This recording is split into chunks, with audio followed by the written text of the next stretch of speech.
नमस्कार, अनघास किचन खानदेशी तडकामध्ये तुम्हा सर्वांचं मनापासून स्वागत आहे। आज आपण बनवणार आहोत नारायणी शिरा। नारायणी शिरासाठी इथे लागणारे साहित्य आपण पाहूया। मैंने 1 वाटी काजू बदामाचे काप करून घेतलेत, अर्धी वाटी चारोळ्या घेतलेल्या आहेत, याच्यात जायफळ आणि वेलदोड्याची पूड आणि केशरच्या काड्या घेतलेल्या आहेत साईडला। 1 नागवेलीचं पान आहे, 1 वाटी बेदाणे आहेत, 1 केळं घेतलेलं आहे, 1 वाटी तूप आहे, 1 वाटी साखर, रवा 1.5 वाटी घेतलेला आहे आणि त्याच्यासाठी आपण इथे घेतलेलं आहे अर्धा लिटर दूध। ही सगळी सामग्री आपण नारायणी शिरा तयार करण्यासाठी घेतलेली आहे। तर आपण नारायणी शिरा तयार करण्याची आता तयारी करून घेऊया। आपण इथे कढई ठेवलेली आहे, त्यात आपण 1 वाटी तूप घालणार आहोत।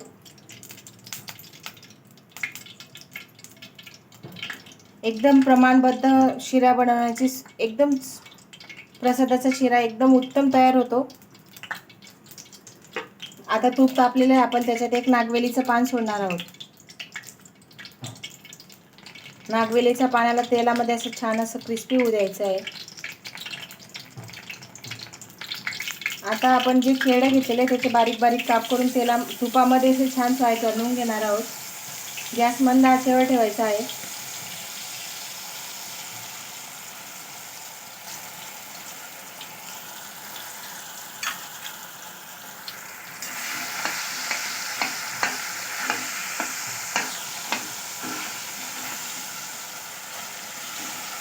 केळ्याला पण छान असं तुपामध्ये छान फ्राय करून घ्यायचं आहे। कोणी कोणी पौर्णिमेचं व्रत करतं, मग सत्यनारायणाचा प्रसाद करतो आपण, त्यासाठी हा नारायणी शिराची खूप महत्त्व आहे। तर अशा पद्धतीने जर नारायणी शिरा केला तर एकदम छान होतो, न चुकता एकदम व्यवस्थित परफेक्ट टेस्ट येते याला। आता आपण याच्यात 1.5 वाटी जो रवा घेतलेला आहे तो त्या तुपात आणि त्या केळं नागवेलीचे पान जे घेतलेले आपण सर्व मिश्रण आता एकजीव परतवून घेणार आहोत।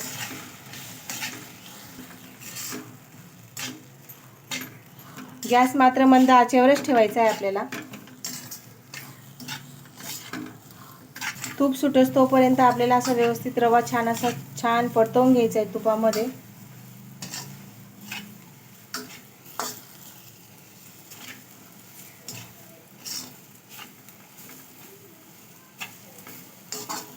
आता आपला इथे रवा छान भाजला गेलेला आहे, ते आजूबाजूला करून आपण बेदाणे त्याच्यात सोडणार आहोत। बेदाण्याचे छान फुलले की आपण सर्व मिश्रण एकजीव करणार आहोत। तुपात बेदाण्यांना मध्ये हे करून परतवून घ्यायचं आहे। आता आपण याच्यात प्रमाणानुसार 4 वाटी दूध घेणार आहोत।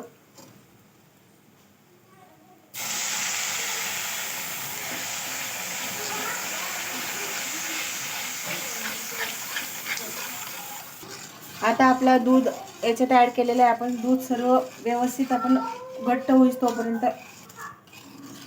आता आपण याच्यामध्ये साखर, चारोळ्या, वेलची पूड सगळे ॲड करून घेणार आहोत।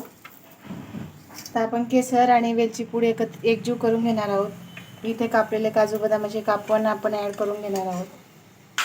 चारोळ्या घेतलेल्या आहेत आपण, त्याही याच्यात ॲड करून घेणार आहोत। तर सर्व मिश्रण एकजीव करायचं आहे।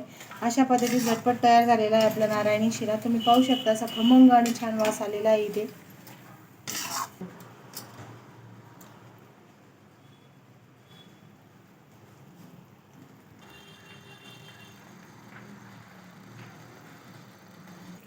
आता आपल्या इथे नारायणी शिरा तयार झालेला आहे। आपण आता नारायण भगवंतासाठी नैवेद्याचं ताट तयार करून घेणार आहोत।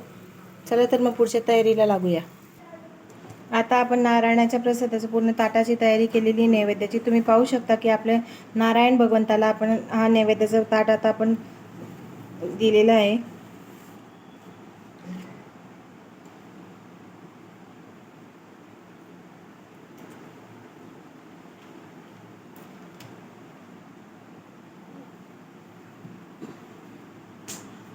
तुम्ही पण नारायणी शिऱ्याची रेसिपी एकदा नक्कीच ट्राय करा, खूप छान शिरा लागतो।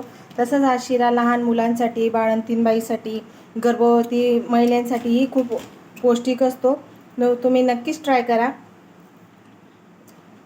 व्हिडिओ आवडल्यास लाईक करा, शेअर करा, सबस्क्राईब करा आणि कमेंट करा।